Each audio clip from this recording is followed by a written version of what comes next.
Rich yacht buyers' secret to avoiding U.S. tariffs on European boats. The battle over yacht tariffs is heating up, and the ultra-wealthy are already plotting their escape routes. When the U.S. government announced a 15% tariff on European-made goods, including luxury yachts, it sent shockwaves through the boating world. But here's where it gets controversial. While most people might accept the tax as a given, the richest yacht buyers are strategizing ways to sidestep it entirely. And this is the part most people miss: how these tariffs could reshape the entire luxury yacht market. Superyachts docked in Port Hercules, Monaco, symbolize the pinnacle of luxury, but they're now at the center of a complex trade dispute. This story first appeared in CNBC's Inside Wealth newsletter with Robert Frank, a weekly briefing tailored for high-net-worth investors and consumers. If you want to stay ahead of these developments, signing up for the newsletter is a smart move. American buyers and European shipbuilders are currently scrambling to understand the full impact of the proposed 15% U.S. tariffs on European products. Since Europe manufactures a large majority of the world's recreational boats and yachts, and the U.S. represents one of the biggest markets for these luxury vessels, the stakes are incredibly high. Industry insiders are bracing for significant disruptions following President Donald Trump's recent tariff announcement. The European boating industry didn't hold back in their response, emphasizing that the U.S. is their most crucial export market. They warned that a 15% tariff would create serious challenges for European businesses, potentially slowing down sales and production.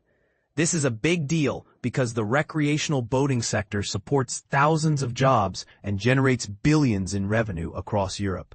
Now, you might think that buyers who can afford yachts priced at $10 million or even $100 million wouldn't blink at an extra 15% tax. But brokers say the reality is more nuanced. Kevin Merrigan, chairman of the yacht brokerage firm Northrop Johnson, puts it bluntly: "I don't know any stupid rich people. What matters to them matters. If they hear they're going to have to spend another 15%, it has an impact." Even the wealthiest buyers weigh costs carefully when making such massive investments. Typically, yacht contracts require the builder to cover import duties. However, legal experts suggest that these new tariffs might not fall under existing duty agreements, meaning buyers could end up shouldering a significant portion of the cost. Many buyers who placed orders a year or two ago, remember, building a custom yacht can take up to 3 years, are now renegotiating with shipyards to address these unexpected expenses. So, what's the wealthy elite's game plan? As usual, they're looking for loopholes. The most popular tactic is foreign flagging, which means registering the yacht in a country other than the U.S. This isn't just a clever trick. It's a well-established practice in the maritime world.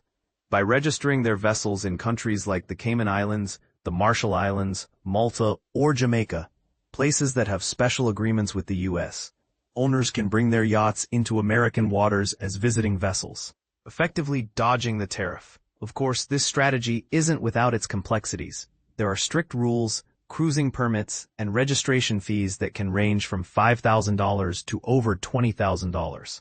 But when you're dealing with yachts worth millions, these costs are a small price to pay for avoiding a 15% tax.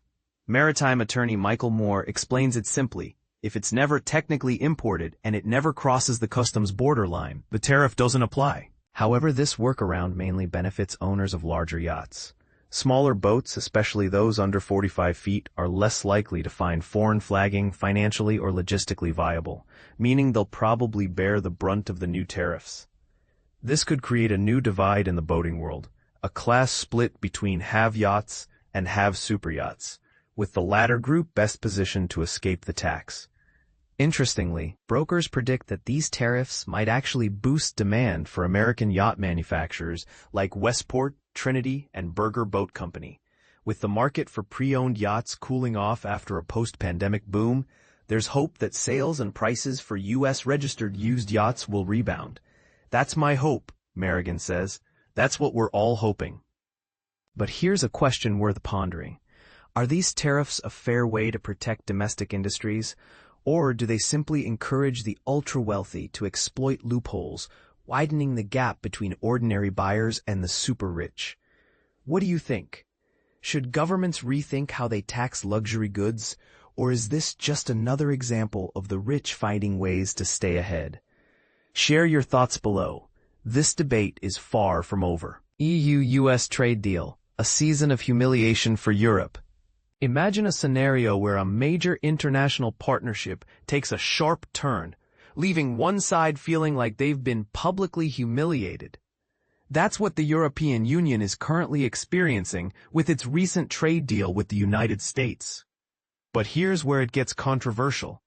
Many European leaders and citizens view this agreement as nothing short of a humiliating surrender. When President Donald Trump and European Commission President Ursula von der Leyen announced the deal on Sunday, the reaction across Europe was overwhelmingly negative. Critics, including French Prime Minister Jean Castex, slammed it as a sign of submission. Yet despite the initial backlash, the deal's impact on financial markets has been somewhat positive, with the 15% tariff on EU goods seen as a relief. However, the broader implications of this deal are far from settled.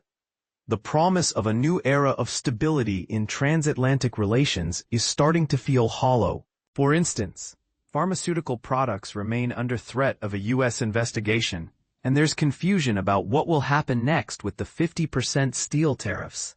Bloomberg Economics points out these inconsistencies, highlighting the uncertainty surrounding the deal's long-term effects. Moreover, the Trump administration retains the right to revisit the agreement if it believes the EU has failed to live up to its promises of significant investments, totaling $750 billion in energy products. This creates a tense atmosphere, with the potential for further disputes looming on the horizon. Adding fuel to the fire, U.S. Commerce Secretary Howard Lutnick expressed eagerness to address grievances regarding how the EU regulates tech giants like Meta Platforms Inc. This move could potentially open up another front in the ongoing trade tensions between the two regions. So, what does all of this mean for the future of EU-US relations? Is this a necessary step towards stability, or just another chapter in a long-standing saga of misunderstandings and mistrust? Your thoughts matter. What do you think about the EU's position in this deal? Are we seeing the beginning of a new era, or a continuation of past humiliations?